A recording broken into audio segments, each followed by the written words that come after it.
All right, Alexander, let's just get into it. We have to discuss the Bobulinski interview with Tucker Carlson. I think Tucker Carlson did a really good job in getting some interesting information out of Bobulinski, some very good high-level facts out of him, and some interesting details as to what he was involved in with the Bidens and the other business associates who we'll name real soon, the people involved in all of this. I think that Tucker Carlson also did a really good job in introducing the American people and the world to Tony Bobulinski and these business dealings with this Chinese energy company. Because I think a lot of people may not have known what was going on. They may have known the name Bobulinski and the Bidens, but I think Tucker Carlson did a really good job of presenting a picture as to why this is important and why all of this matters. Now, there are some details here that I think we need to drill down and get into because it's really important to discuss what was going on here.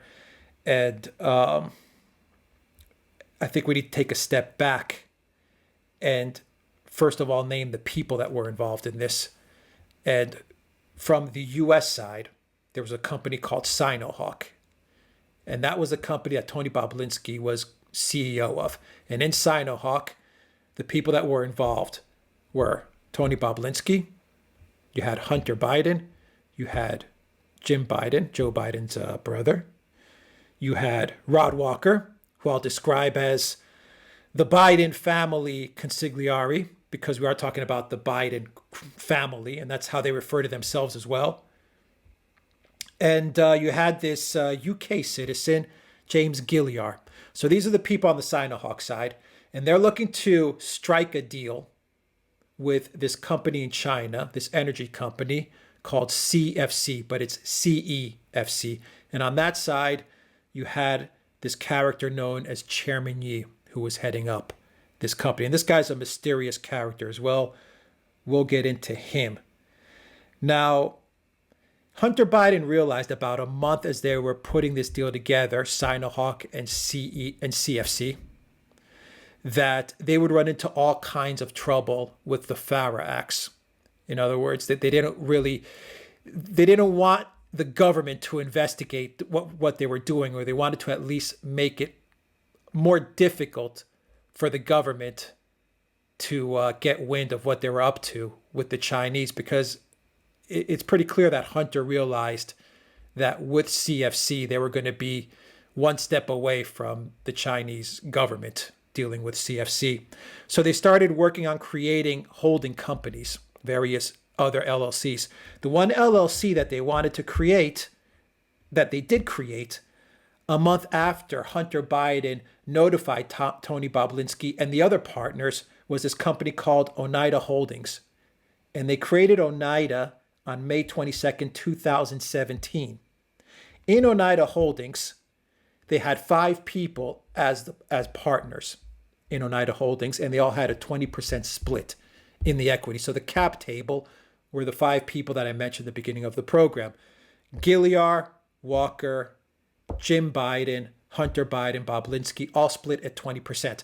Now, one of the most explosive messages that Bobulinski presented to us was that in one of the texts, Hunter said that he would carve out a 10% equity stake for the big guy. And everyone was speculating the big guy must be Joe Biden. Now, in the cap table, the initial cap table, Jim Biden had a 10% stake. And in the final cap table, he was bumped up to a 20% stake.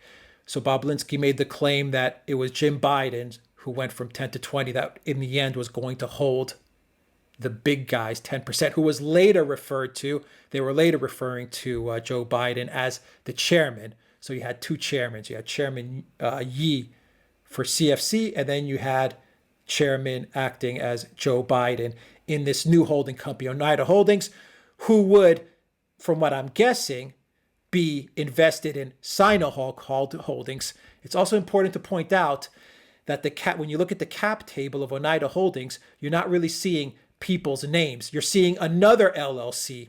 So in other words, Hunter Biden's 20% was represented by another shell company, and Jim Biden's 20% was represented by another shell company. So you had 5 shell companies, equal shares in Oneida Holdings, and in back of those shell companies were the 5 individuals involved in what is ultimately Sinohawk. So Alexander, I've given a big picture view, but also a detailed view of the business that was taking place. I think it's important to outline in the very beginning the people that are involved in this and how the companies were looking to deal with each other. A lot of shell companies, I don't want to say it's not uncommon, but when you start to create 3 or 4 levels of shell companies, then you can understand that there's some, fishy business going on. And we also have information from Hunter Biden where he is concerned about the FARA acts and stuff like this. So that's the first segment of this video. Alexander, what do you make of everything? Yes, I've been following all this very carefully, and I just wanted to say before we even begin that the first point to make about this video, this program between Tucker Carlson and Bobulinski is that, of course, it introduced us to Bobulinski, and we all got an idea of the kind of person that he is. Now we all have to make our assessments. I found him completely credible and entirely convincing. He's apparently a registered Democrat. He's apparently somebody with a military record in the U.S. military. I believe he was a Marine. He is somebody who seems to be, completely patriotic. I believe him entirely. And the idea that he was involved or has been implicated in some kind of Russian disinformation exercise is ridiculous. And he quite rightly and properly made that. So I think this was a good opportunity for the American people to see Bobulinski for themselves and to get a view of him and to understand the kind of person he is and to understand that this is not a Russian disinformation campaign. Now, let us come to this extremely complex and intricate structure which you have described. Now, we have both been involved in various business activities. And I mean, I've looked at this from a legal angle. I've seen the kind of very complicated structures that can be created in complex transactions. The thing that stands out for me in this one is that the purpose of all of these shell companies seems to be specifically to conceal the identities of the parties. Now, you can have various companies and your holding companies, and they seem in very complex transactions, and they can be doing various things. But this seems to be specifically a concealment exercise. Now, beyond that concealment exercise, you also have this coded language that appears in some of the messages. You have references to the big guy and to the chairman and avoiding his name. And that adds an extra layer of secrecy. Now, we have Bobulinski there, who explains to us who this person is. And in fact, it's obvious that it's Joe Biden. But at least to me, it's obvious that it's Joe Biden, and Bobulinski explains that. But it seems to me that this is ultimately the purpose of all of this. Now, take a step back. Joe Biden is a politician. He's a very important politician in the United States. He has been a senator. He has been the vice president of the United States.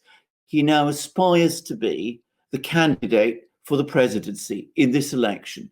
Should he be involved, should such a person who aims for elected office be concealing his identity in all these transactions through this complex layer of shell companies and through coded language in emails? And should he also be, through his son, involved with his son in a structure which is clearly intended to circumvent US legislation? To be absolutely clear about this, the Chinese government will know exactly who the American parties to these transactions are, because this Chinese company and Chairman Yi are, of course, not going to conceal anything from the Chinese government. But the US government, of which all of these people are citizens, and of which Joe Biden himself, as I said, has been a senior elected official and aspires to be a the most senior elected official in the future, they are working through creating this complicated structure of shell companies and code names to conceal who they are and what they're doing from the US government. So that, it seems to me, is what this whole structure is all about. And should somebody in Joe Biden's position be doing that sort of thing? I would have said not. Yeah, this screams for an audit, and I'm sure there is going to be a professional audit. I would imagine there's going to be a professional audit because, like you said, you have a lot of you have a shell company under a shell company under a shell company, and there's no doubt that they knew that they were up to no good. From the one side, you have messages from Hunter Biden signaling the need to create more shell companies in order to avoid the U.S. government looking into the money that will be invested, i.e. from CEFC or the Chinese government, in that case, into the U.S. So Hunter Biden was well aware that they would need to conceal a lot of the investment in the business that was taking place. You also had an incident that Bobulinski highlighted in the interview with Tucker Carlson, where he was with Joe's brother, Jim, and they were at this Milken conference. And this Milken conference is actually where he met Joe Biden for the first time. He met him twice, actually. The second time was a brief conversation where Joe was just kind of like, look after, my son and my brother, just keep an eye out on things, because Bobulinski was going to be the CEO and running everything. But the first meeting at the Milken conference was actually more of a vetting. In other words, they wanted to vet Bobulinski, and in order to vet him, you have to go to the godfather-like figure of the family, which in this case was Joe Biden. But at the Milken conference, Bobulinski was speaking with Jim Biden, and Bobulinski, he understood that they were up to some very risky things, because you're going to have politicians, the former vice president, his brother, his son, involved with a company that literally is a heartbeat away from the Chinese government. And, Bobulinski understood that, and I think his instinct kicked in, his business instinct, because he is a very successful businessman, from what I understand, very wealthy businessman as well. And he asked Jim Biden, aren't you worried about this? I'm paraphrasing. Let me find the quote. He says, "You're taking political risk or headline risk to engage in such unseemly business dealings." And Jim Biden said, How can we do this? Jim Biden said, well, simple, plausible deniability. Which comes exactly to the point that I made in response to your first answer. This is all about creating plausible deniability. In other words, concealing who is involved and what they're doing. I mean, concealing, if in effect it seems, Joe Biden's 10% stake within Jim Biden's 20% stake. I mean, things like that. And can I just say, this also begs some important questions. I would have thought of tax law, all sorts of things. I mean, I don't want to rush to conclusions or preempt investigations, but I completely agree with what you said, by the way. This cries out for an audit, and it cries out for somebody to really look into it and go through all these figures and understand exactly what was going on and ask all these people exactly what they were up to. Because we've got Bobulinski's account, but we need also the accounts of all the others. But let's come now to this meeting between Bobulinski and Joe Biden. Joe Biden has said categorically that he had no involvement, no knowledge of. his son's business activities, that he didn't know what Hunter Biden was doing. Well, Bobulinski has now flat out contradicted that. He has shown that Joe Biden not only was intimately involved in those activities and appears to have been a beneficiary of those activities, but that he was actually meeting people like Bobulinski, telling them, and this was very godfatherish, to look after his brother and son. I mean, that's a very, very strange comment to say. I mean, look after, and apparently to vet him. So clearly, Joe Biden is extremely well informed, or was extremely well informed about Hunter Biden's activities, and was extremely involved in them. At the very least, he was meeting with Hunter Biden's business associates, Bobulinski in this case, probably vetting them and telling them to look after, to watch out for his brother and son. Probably, almost certainly, and that's certainly how I would interpret this conversation, it meant an awful lot more than that. And that's clearly what Bobulinski thought.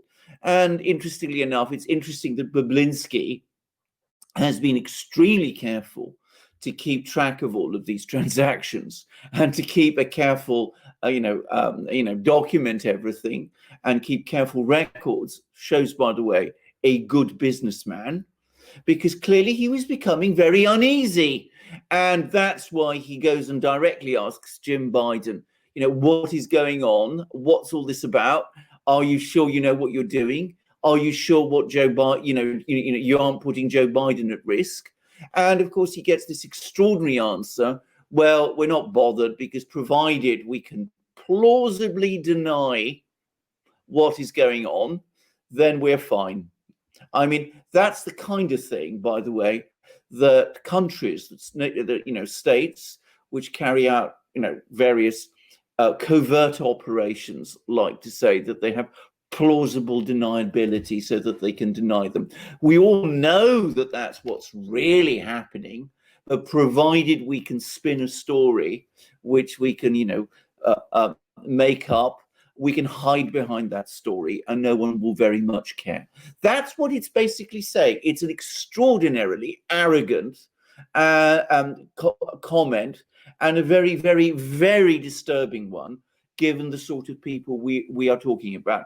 The other thing I was going to say is, you talked about the family, the Biden family. I mean, it was most interesting that one of the expressions used by the members of that family to discuss the family and what it is they refer to it as a brand.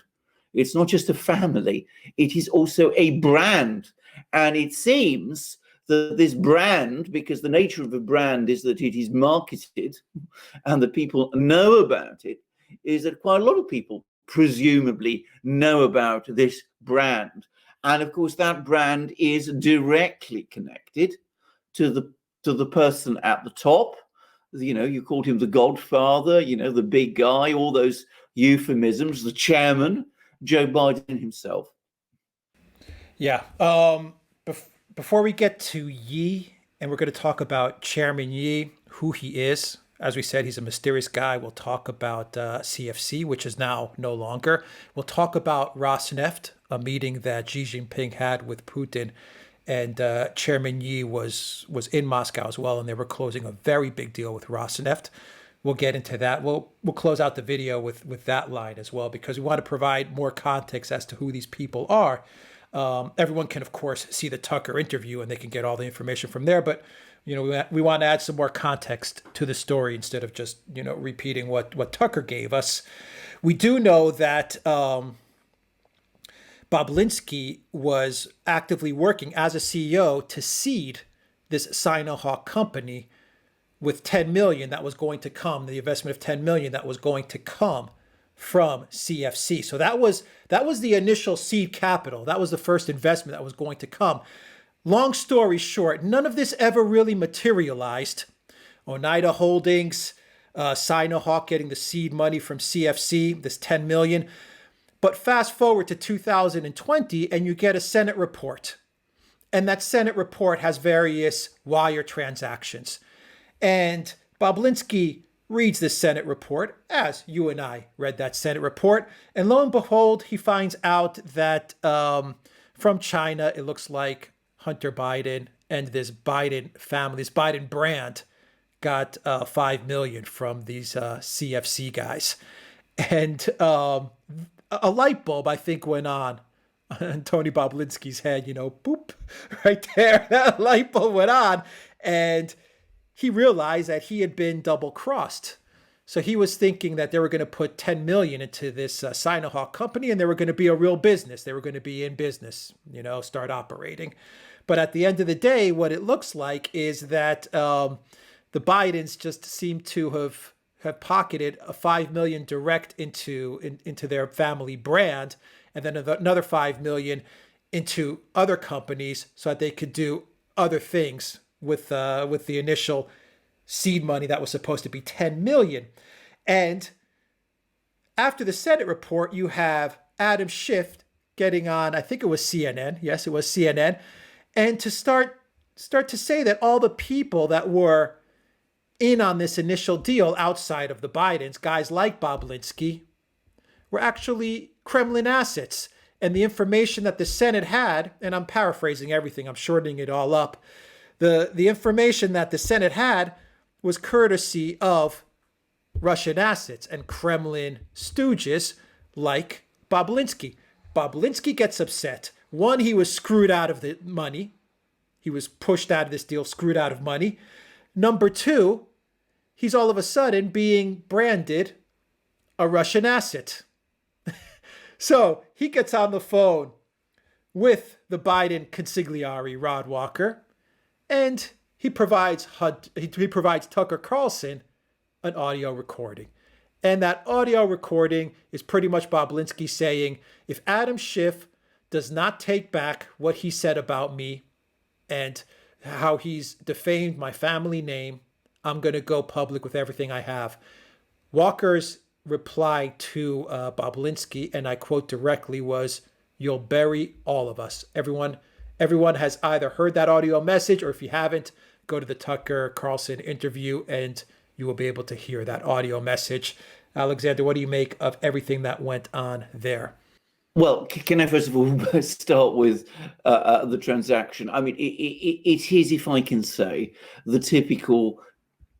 I'm going to use the word con. I'm not suggesting necessarily that there's anything criminal about this, but it's pretty sordid. I mean, you get somebody, a decent, honourable, hardworking businessman. He does all the hard work for you. He establishes the contacts. You then manage to sort of cut him out, pretending the thing isn't working. And then you use all the work he's done to carry on with your own operation with the same partners. I've seen this in my work time after time. I mean, I've seen business people, real business people, misused and abused in this way to an extraordinary degree. And by the way, it very often results in court action, because this kind of thing is completely illicit. And usually, I mean, contracts have been breached and agreements have been breached, and you name it. And I'm sure Mr. Bobulinski is the kind of person, as I said, who keeps careful records and has it all there, and he knows exactly what he's doing. Moreover, who do you do it with? You do it with this Chinese company in the Chinese energy sector, a strategic sector for China. Very, very, something that the Chinese government is taking huge interest in, and which, of course, as you said, is a heartbeat away from the Chinese Communist Party and the Chinese government. I mean, we're going to talk about Chairman Yi in a moment, but unquestionably, there will be people on the Chinese Politburo who know him. I mean, we may be uncertain about some of his details, but the gentlemen on the Politburo and on the Politburo Standing Committee in Beijing know exactly who he is, because that's the kind of company that is. So that is the first thing. And then, of course, what happened is that, having basically cut Mr. Bobulinski out and made a fool of him, there is this Senate report, and then he, of course, finds out how they have tricked him. And he does what people often do in this situation. He speaks to, as you correctly said, the consigliere, the man who, the bag man, if you like, the legal bag man. And it's a remarkable call. And it was, again, interesting that Bobulinski, who by this point clearly his trust in these people had completely evaporated, was making careful records of that call so that we were able to hear what was said. But, you hear this hesitant man at the other end saying, you're going to bury us. Well, of course you're going to bury us, because this is awful. It's awful at so many levels. It's awful that they conned Mr. Bobulinski in the way that they did con him. I mean, that's, even if they broke no laws, even if this is a civil claim that's there, I mean, it is so ugly and sordid, and dare I say it, sordid in such a commonplace way in business. By the way, if you behave like this in business, it's the way that utterly destroys trust in you. Business people who behave like this in the business world, they lose all credibility if they do it eventually. So anyway, it's so sordid and ugly. It's horrible in that respect, but it's also horrible given the kind of people you are dealing with, which is, as I said, the Chinese authorities, and given the elaborate way that you were trying to conceal the fact from the US authorities and the American people. And of course, that concealment was continuing even afterwards, with Joe Biden telling everybody, well, I absolutely know nothing about my son's business affairs, when of course he's meeting with Bobulinski, possibly vetting him, telling him to look after his brother and son. So, I mean, the whole thing is terrible. It is absolutely shocking. And what do you then do when you get in this kind of trouble? Well, you call on Adam Schiff, your bulldog, you're not just, he's not a bulldog, but I mean, he's a sort of pit bull terrier, as we would say in England. And he comes, and what does he do? Russia, Russia, Russia. And that's where I think, as I said, Tucker Carlson was so right to bring Bobulinski onto this program, because he came across to me as an all-American guy. When I say that, I mean that in the best sense. Utterly decent, completely straightforward, a true and legitimate businessman, as you said, a very, very capable businessman, calling this deeply patriotic American who has served in the US military a Russian asset, and claiming that he's in some way involved in some sort of disinformation exercise, is so ludicrous. It is so nonsensical that, frankly, only the American media and a couple of tech companies and a couple of bent intelligence officers would take it seriously. I mean, it is nonsense. It is grossly, I mean, I would say, to me, it's libelous, frankly. It's a libelous thing to say that Bobulinski is some sort of Kremlin agent. And notice that it has not been retracted. So we have all this information. We have all this information there. You can decide whom you believe. Do you believe Mr. Bobulinski, as I said, an American, a person who served in the armed forces of the United States, a US businessman, a successful businessman, somebody who has all this information, as he pointed out, by the way, all this paperwork, all these documents, all these recordings, all of these emails and messages, or do you believe Adam Schiff? Well, for me, it's not even, it's not just no contest. Even the question is risible. Of course you don't believe Adam Schiff, who has been telling one piece of nonsense and a lie after another ever since Donald Trump was elected president, and even before. Yeah, it's incredible, because Bobulinski gave them an out in a way. He says, just retract what you guys said about me, and I guess he was saying, I'm just going to go about my merry way. Just retract what you said about me. And they didn't do it. They couldn't do it. Yeah. They couldn't do it. They couldn't do it, because if they did it, then that would have given traction. That would have started. Their shield now, their only shield. Remember, Bobulinski is only one source. This is very important. source because, as you said in a previous broadcast, he is an actual physical witness to these activities.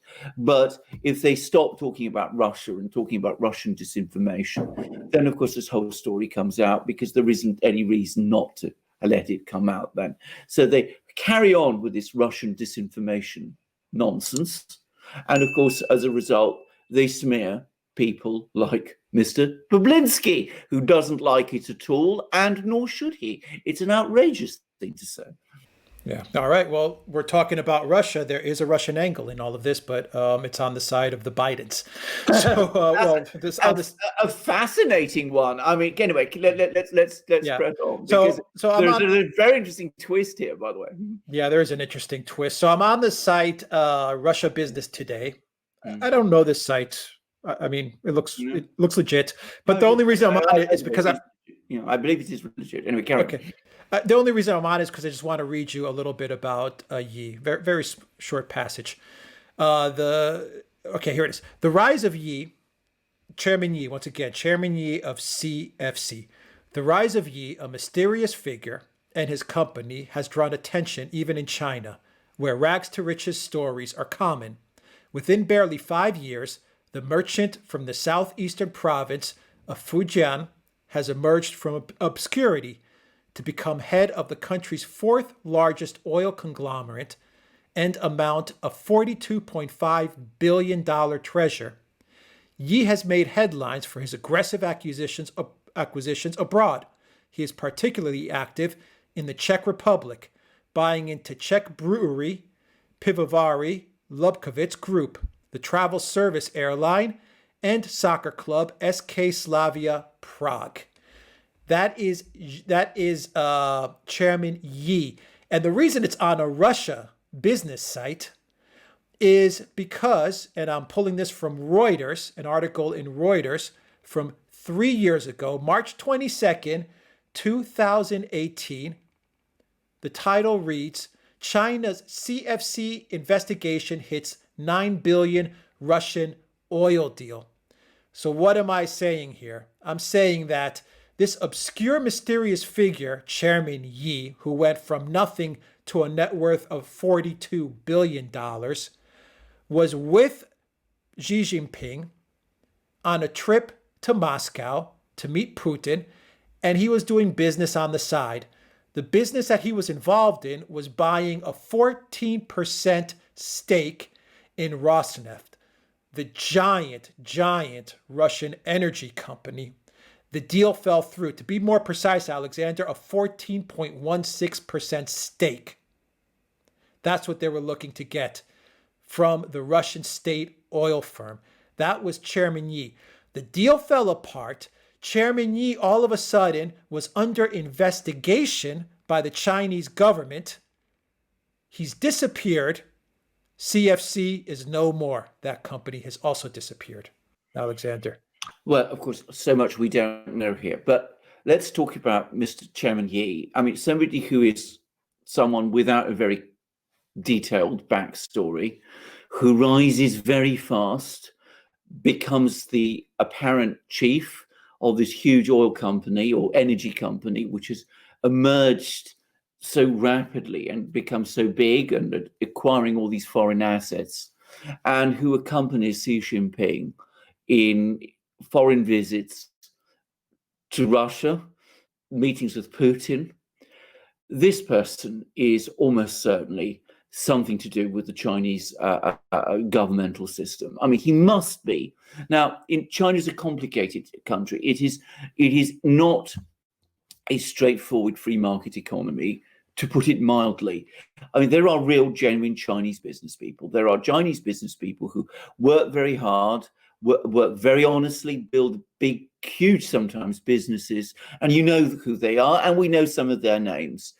But there are also, alongside those kind of businesses, there are these para businesses that aren't really businesses, but are really constructs of the Chinese government, which are basically there in order to fulfill a particular objective of the Chinese government. I mean, and the people who are in charge of them are not really businessmen in any conventional sense.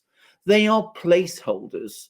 They have a job, which is to do what the Chinese government tells them. They may be making a lot of money on the side.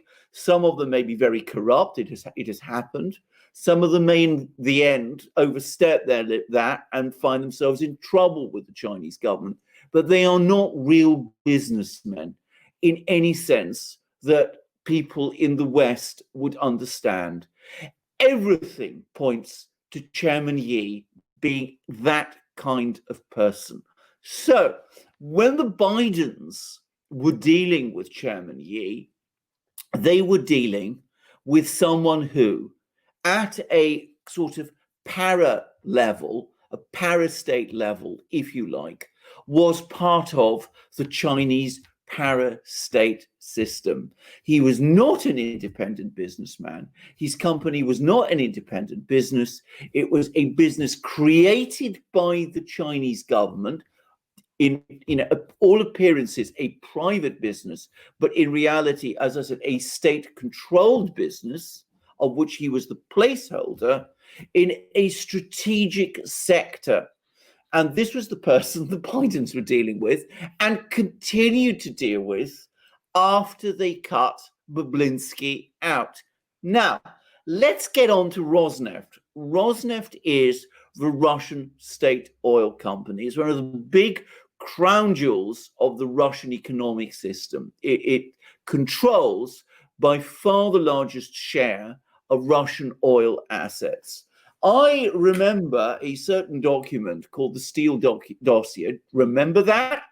In which Carter Page, remember him, was accused of being involved in some kind of shady dealing with the Kremlin. And his reward was that he was going to be cut a big share of Rosneft. An absurd and ridiculous story.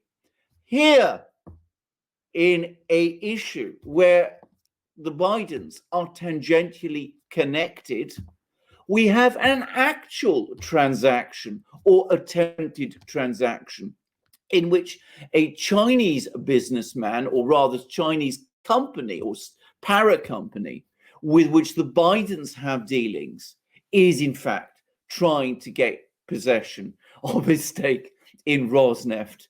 What you have in the Steele dossier is fiction.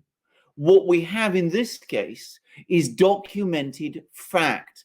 I remember that transaction when the Chinese tried to gain a stake in Rosneft. And I remember how uneasy many people in Russia were about it. And I remember how it all fell apart. Well, it is so interesting to learn how it is coming up now. Okay, so let's wrap it up here with one more interesting fact. And we don't have the answer to this, but let's spitball it a little. So I'm on Reuters again, the same article, and CFC, this energy company, as they were trying to get this 14.16% stake in Rosneft. It was Rosneft, and it was more of a consortium. It was Rosneft, but it's a consortium including a Swiss trader called Glencore. So, okay, these are complicated business deals. Can I just say, Glencore is this is quite openly. It's a Swiss company, but it has Russian a large Russian stake in it. So okay. It's a complicated system, but it's anyway. As you say, it's a consortium. Yeah. Glencore is more into pipelines and things. Okay. Rosneft just extracts the oil. Glencore supplies it, if you like. Right. So they're looking to get, so CFC is looking to get a 14.16 stake in the whole thing, right? The whole business, right? So let me just read you from Reuters. CFC China Energy was buying a 14.16 stake from a consortium including Swiss trader Glencore. It had transferred the first tranche of payment before it ceased all communications. In other words, Reuters is saying here, the source has told Reuters. Reuters is saying that CFC ceased communication all of a sudden, but it had paid a first tranche. The sources declined to say how much had been paid.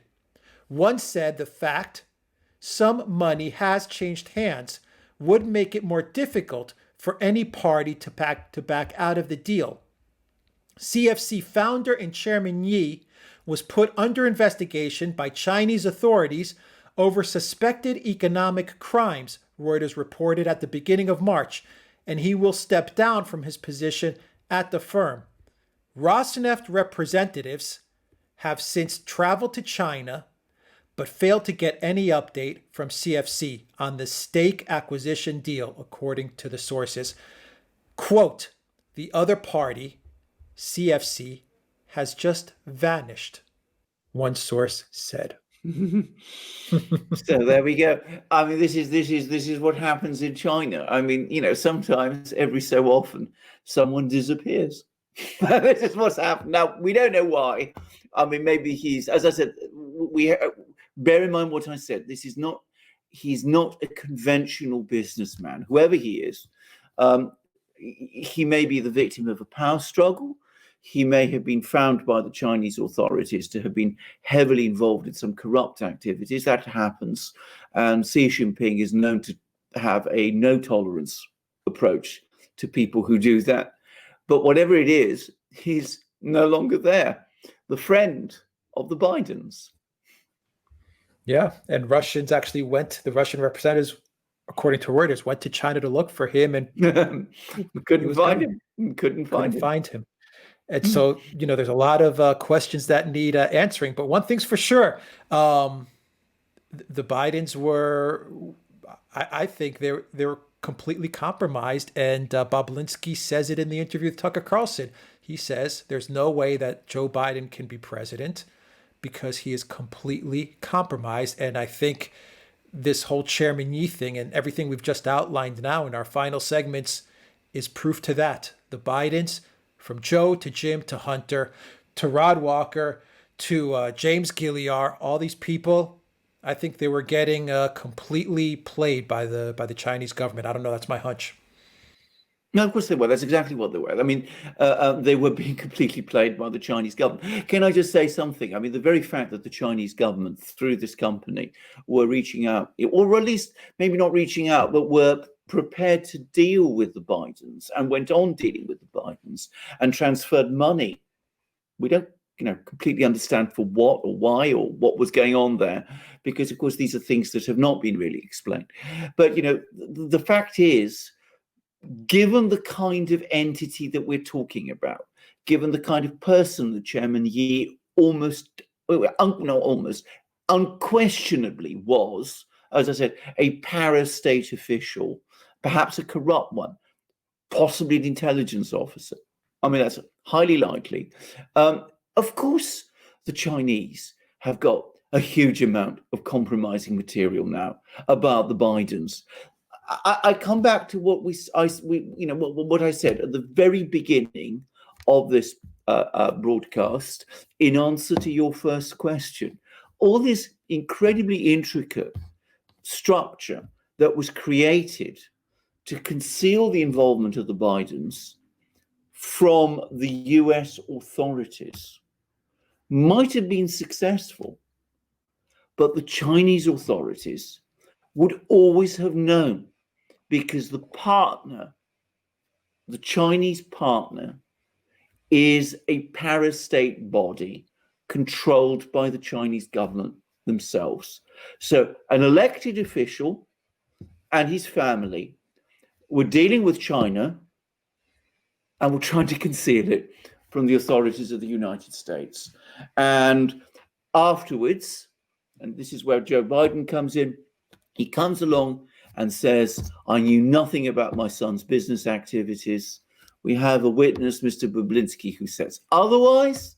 And then when that is exposed, he gets, as I said, his pet, whatever, Adam Schiff, to come along and talk about Russia disinformation, in the process smearing or libeling Mr. Bobulinski, a deeply patriotic American former military officer, someone with an unimpeachable reputation and a businessman. So there we are, a fascinating tale, and one which in a way takes us, by the way, to the very highest geopolitical level. Because, as I said, if Chairman Yi is dealing with the Bidens and is dealing also in his own way with Putin and with Rosneft and meeting people like Igor Sechin, who is the extremely powerful chairman of Rosneft, which he must have been, and is accompanying Xi Jinping on his travels and then disappears. We're looking at this is very, very high politics indeed. This is a level where world economies are changed. Let me put it like that. Well, let me wrap it all up, Alexander, with the icing on the cake here.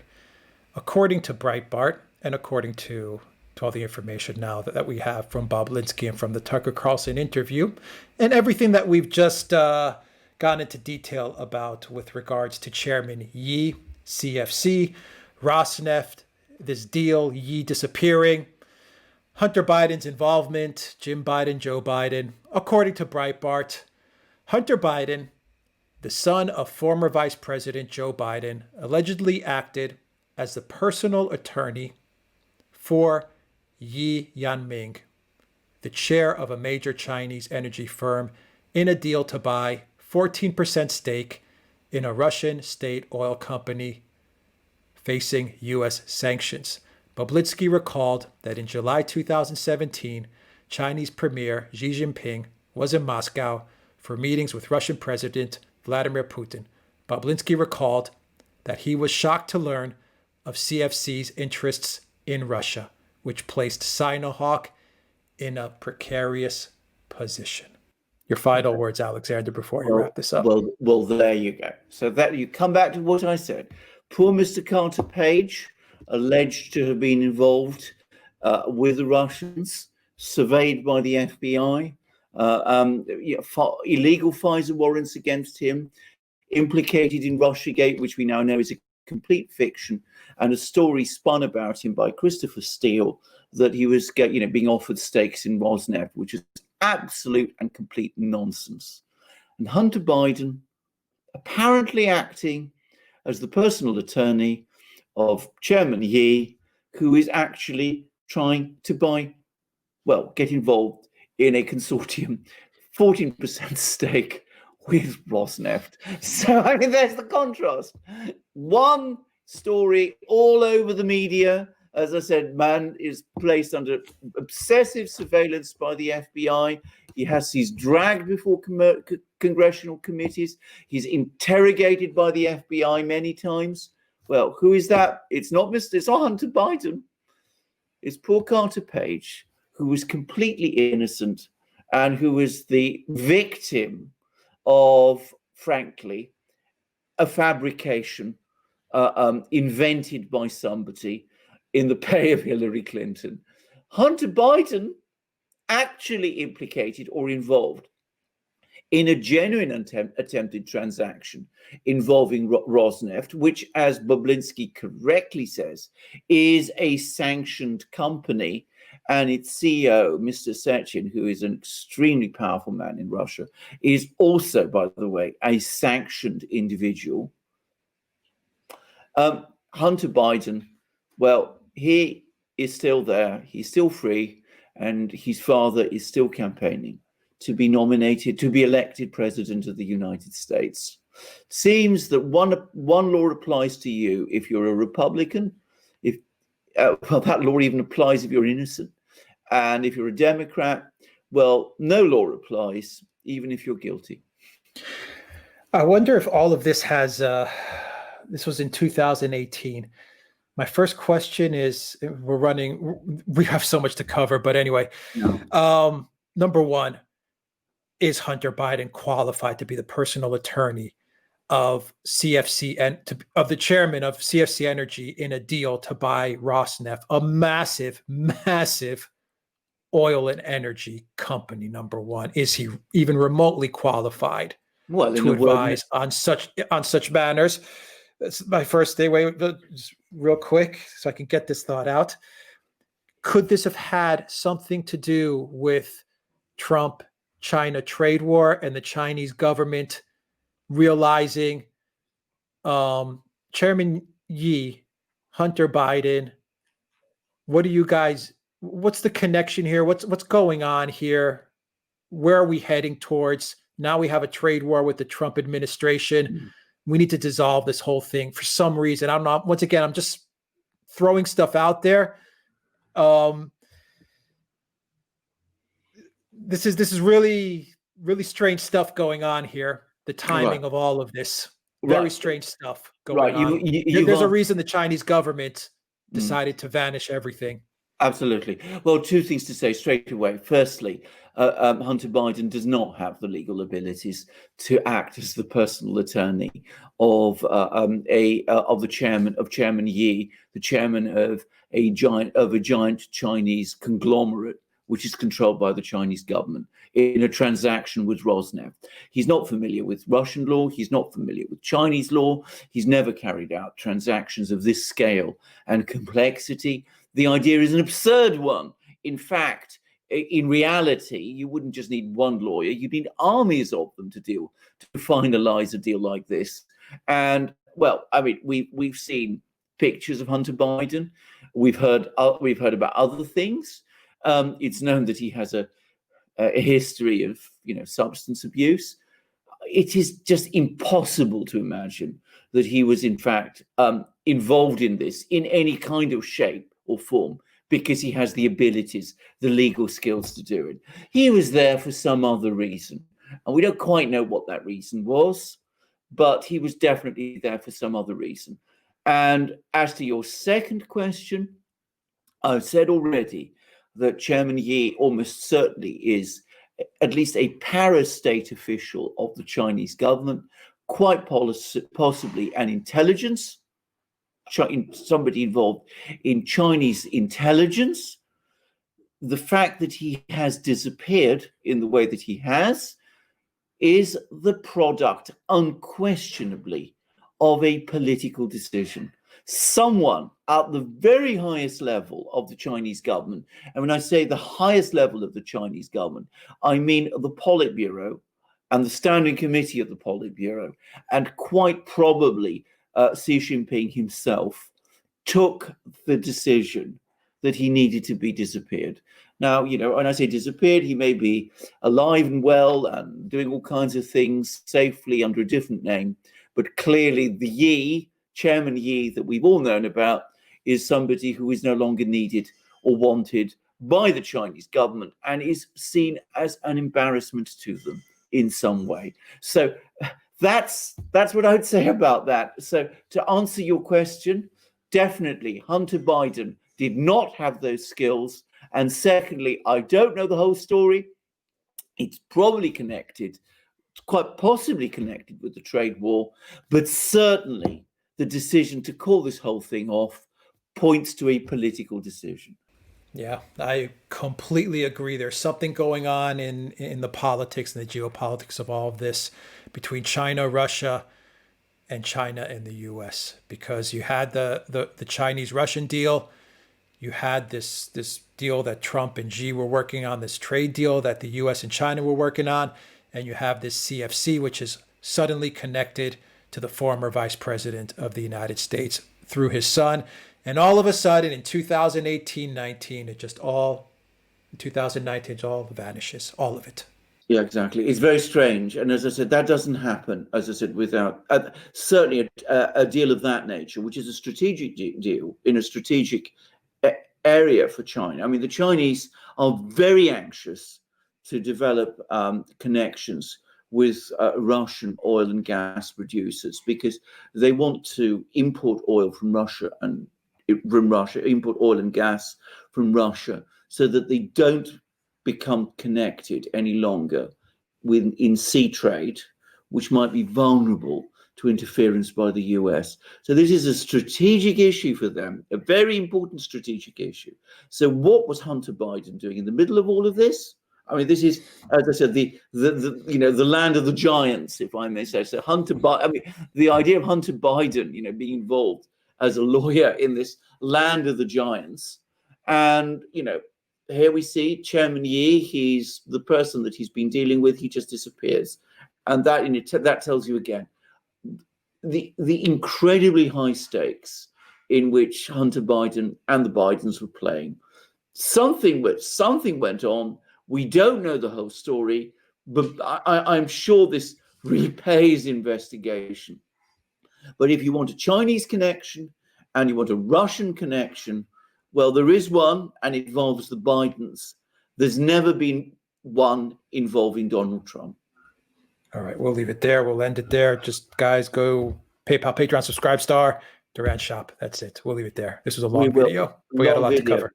There you go. Flag of the United States on one of our mugs. Flag Greece.